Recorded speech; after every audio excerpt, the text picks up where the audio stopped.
Hey, my reactor, so we back with Lot's wife. Her character, she was a preposterous woman who may have been more attached to the good life than was good for her.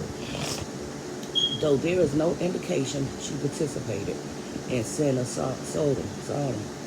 Her story implies she had learned to tolerate it and that her heart had become divided as a result. Y'all, allergies, y'all. Her tragedy, that her heart choice led to judgment rather than mercy, and that she ultimately refused God's attempt to save her. Her story. Lot's wife had only hours to live, though she never suspected it.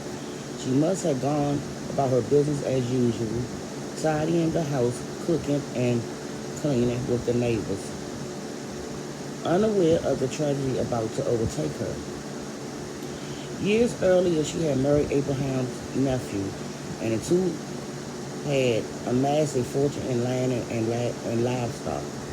Eventually, they settled into Sodom uncomfortably comfortable in a city so wicked that heaven itself dispatched angels to investigate the allegation against it. Lot's, it so happened, was at the city gates at the very moment the angels arrived. Greeting the strangers, he quickly explored them to spend the night in his home, anxious about what might happen to them once night has fallen. Lot's wife must have welcomed the strangers warmly too, for the hospitality was a sacred trust in the ancient world. Excuse me, y'all. Then, just before bedtime, she would have heard the voices. At first, a few muffled words, and then echoing laughter, and finally, an ugly clamor as a noose of men tightened around the house. Y'all, rough voices shouted for her husband to open the door and surrender his guests to their pleasure. No, my friends, don't do this wicked thing, Lot screamed back, but the crowd was furious for its own ways. Then he attempted an appalling bargain. Look, I had two daughters who had never slept with a man. Let me bring them out to you, and you can do what you like with them, but don't do anything to these men, for they had come under the protection of my roof. But the men of Sodom will not be dropped, and rushed the door to force their way in. Suddenly the angels reached out, pulled Lot back into the house, and struck the men at the door blind. Then they turned to Lot, urging him, do you have anyone else here, son-in-law, sons or daughters, or anyone else in the city who belongs to you? Get them out of here, because we are going to destroy this place. But Lot's son-in-law thought he was joking and refused to leave. At dawn, the angels again urged Lot to hurry, lest he, huh? hurry to leave, Lot to hurry, lest he and his wife and daughter perish with the rest of the city. Still, the family hesitated until the angels finally grabbed their hands and dragged them out, urging, flee for your lives. Don't look back and don't stop anywhere in the plain. Flee to the mountains or you will be swept away. By the time Lot and his family reached the small city of Zoar, the sun had risen over the land and everything in Sodom was engulfed and burned and suffered. Men, women, children, and livestock were all exhilarated. A terrible judgment for a terrible sin. But the judgment was even more worse than that. Lot or his daughter first realized, safe at last, they must have turned to each other in relief at their escape and then turned again in shock, realizing one of their numbers was missing. They would have searched hope and against hope until they finally caught sight of the white salt pillar, Hill against the sky, a lonely monument in the shape of a woman turning around towards Sodom. If you had ever seen pictures of angels destroyed by the eruption of Mount Vernon, where human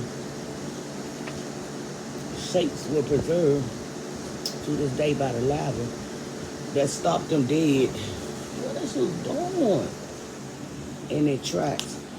You might imagine the disaster that overtook Lot's wife. Why did she turn, despite the angel's clear warning? Was her heart still attached to everything she left behind in the city? A life of comfort, ease, and pleasure. Did she still have family trapped in the city?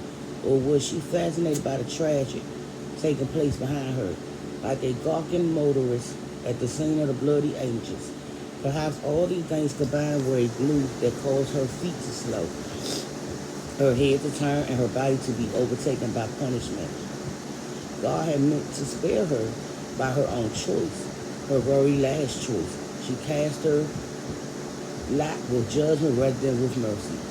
Jesus urged his followers to remember Lot's wife. It will be just like this on the day of the Son of Man is revealed. On that day, no one who is on the roof of his house with his goods inside should go down to them to get them. Likewise, no one in the field should go back for anything. Remember Lot's wife. Whoever tries to keep his life will lose it, and whoever loses his life will preserve it. Sobering words recalling a sobering story. Words meant to lead us away from the compelling illusion of wickedness and safe into the arms of mercy. Her life and time, Salt. The story of Lot's wife is a sad one, isn't it? She is remembered less for who she was, wife, mother, daughter, sister, than for what she became, a pillar of salt. Just one irresistible but forbidding glance back at what was happening behind her, and she turned into salt. Salt, one of the world's most common and most used chemicals. Pelastin, in fact, possessed rich salt, which accounted for such places named as the Salt Sea, also known as the Dead Sea, the Valley of Salt, and the City of Salt.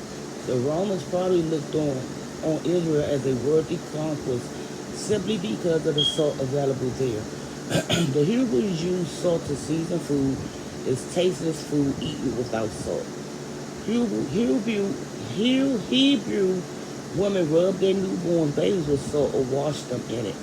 On the day you were born, your cord was not cut, nor were you washed with water to make you clean, nor were you rubbed with salt.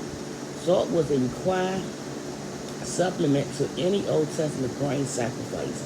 Season all your grain offering with salt. The word salt is used only 6 times in the entire New Testament of all the symbolics.